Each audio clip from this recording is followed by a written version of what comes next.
Kagulat World, grabe ang eksena pagdating pa lang ni Alexandra Ayala sa China para sa Jinshan Open W125. Ramdam na agad ang ingay at spotlight. Hindi lang basta participant si Alex dito, kundi siya mismo ang main attraction na pinapanood ng buong tennis community. Imagine, isang 20 anyos na Filipina, dala ang bandera ng Pilipinas at biglang nasa gitna ng malaking tournament sa Asia kung saan nakatutok ang mata ng mga fans at media. Ayon sa official schedule, si Alex ay nakalaban agad sa main draw kontra kay Aliona Falei ng Belarus. Pero bago pa magsimula ang match, trending na ang pangalan niya, hindi lang sa Pilipinas kundi pati sa China mismo. Makikita sa updates ng organizers at sa mga media reports na si Ala ang isa sa pinaka-inaabangang players ngayong linggo. At bakit hindi? Papasok na siya sa top 60 ng WTA rankings, may fresh momentum mula sa historic run sa US Open at ngayon ay bitbit ang tiwala ng milyon-milyong Pinoy fans. Kagulat World, hindi na lang ito basta laban sa court, ito ay Pride of the Nation showcase. Kung dati nagulat ang mundo sa kanyang Grand Slam victories, ngayon naman buong China ang napatitig sa kanya. Tanong, kaya ba ni Alex gawing sariling entablado ang Jinshan Open at mag-ukit ng bagong kasaysayan? Kagulat World, hindi na mapipigilan ang pag-uspong ni Alexandra Ayala bilang global tennis star. Pagdating pa lang niya sa China para sa Jinshan Open W125, ramdam na agad ang hype at spotlight. Hindi lang siya basta entry sa main draw, si Alex mismo ang tinitingalang main attraction ng torneo. At para sa isang 20 anyos na Filipina, ito ay malinaw na patunay na ibang level na talaga ang narating niya. Ang Jinshan Open ay hindi lang simpleng torneo. Isa itong entablado kung saan ang mga rising stars at top players na gustong makakuha ng dagdag ranking points ay nagtatagis. At ngayong taon, isa lang ang pangalan na paulit-ulit na nababanggit sa mga previews at social media updates, Alex Ayala. Sa puntong ito, hindi na lang siya tinatawag na promising Pinay, kundi global name na nagdadala ng identity ng Pilipinas sa international tennis.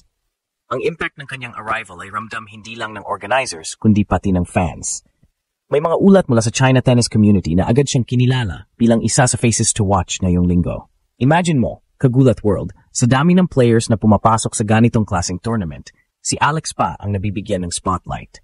At hindi lang dahil sa kanyang ranking na nasa top 60, kundi dahil dala niya ang momentum ng historic US Open run kung saan pinatunayan niyang kaya niyang tapatan ang mga big names.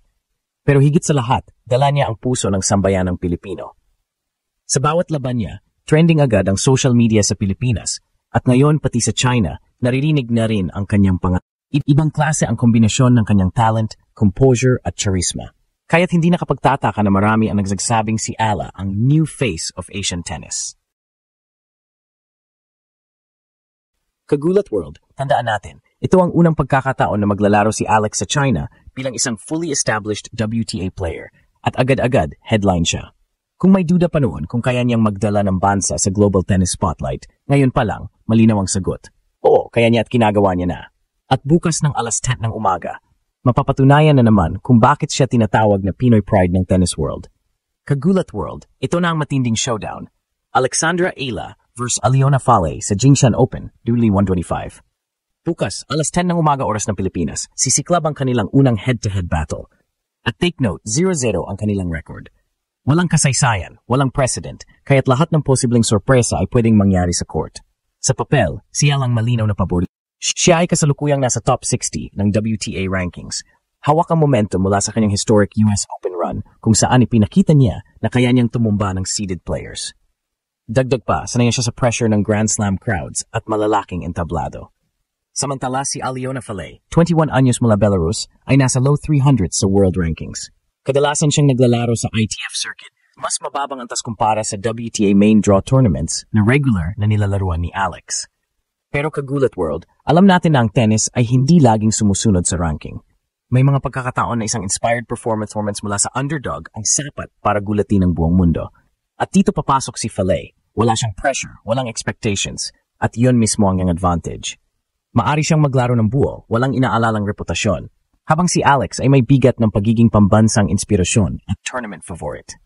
Kung style naman ang pag-uusapan, kitang-kita ang contrast. Si Ayala ay isang all-court player. Mabilis sa footwork, matatag sa baseline rallies, at may kakayahang mag-shift mula depensa papuntang agresibong atake.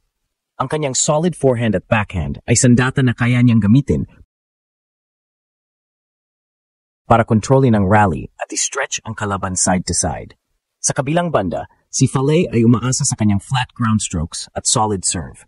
Kapag pumasok ang kanyang serve at nakakuha siya ng free points, pwede nitong guluhin ang rhythm ni Alex.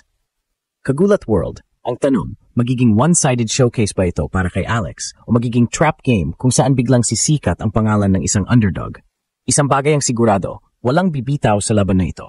Sa unang pagkakataon na magtatagpo ang kanilang landas, bawat punto ay may kasamang kwento. At ang buong mundo ay nakatutok para makita kung sino ang angat, ang Pinay Pride o ang Belarusian Challenger.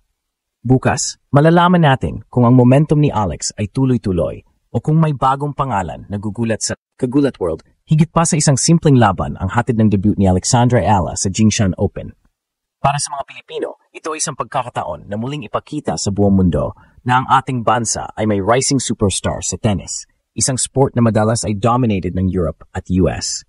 At ngayong nasa China si Alex, hindi lang siya basta competitor, kundi bida ng tournament na dinadala ang bandera ng Pilipinas sa entablado ng Asia. Makikita natin ang epekto agad sa social media. Trending ang pangalan ni Alex, sabay ang mga hashtag na Ilamania at Pinoy Pride. Mga kababayan natin sa China, mula sa Filipino communities hanggang sa mga OFWs ay nagbabalak na dumalo para ipakita ang suporta. Para bang naging extension ng ating bayan ang court sa Jingshan at bawat sigaw ng Let's Go Alex ay magiging boses ng sambayanang Pilipino. Pero higit pa sa hype, may malalim na simbolismo ang laban na ito. Sa edad na 20 anyos, si Alex ay nagdagdala ng inspirasyon para sa susunod na henerasyon ng Pinoy athletes. Kung dati ay basketball lang ang pangunahing nakikita bilang dream sport sa Pilipinas, ngayon ay pinapakita ni Ala na kahit sa tennis, pwede tayong magbunga ng world-class talent. Ang bawat panalo niya ay parang pahayag. Kaya ng Pilipino makipagsabayan kahit saan, kahit kanino. At hindi lang Pilipinas ang nakikinig.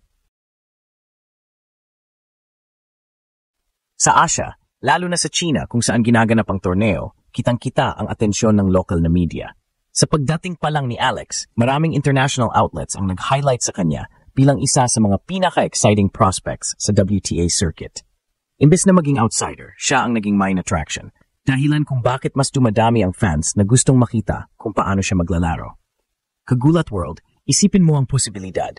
Kung magtatagumpay si Alex sa Jingshan, hindi lang ito panalo sa tournament, kundi statement win na nagsasabing kayan dominahin ang buong rehiyon at unti-unting pumasok sa radar ng top seeds sa mundo. Para sa ating lahat, ito ay panibagong kabanata ng Ala Effect mula sa Grand Slam courts papunta sa puso ng Asia at ngayon, patuloy na nag-iingay sa buong mundo. Kaya't bukas, kapag humakbang si Alexandra Ala sa court ng Jingshan, tandaan natin, hindi lang siya lumalaban para sa sarili, kundi para sa isang bansang matagal nang naghihintay ng ganitong klaseng bayani sa tennis.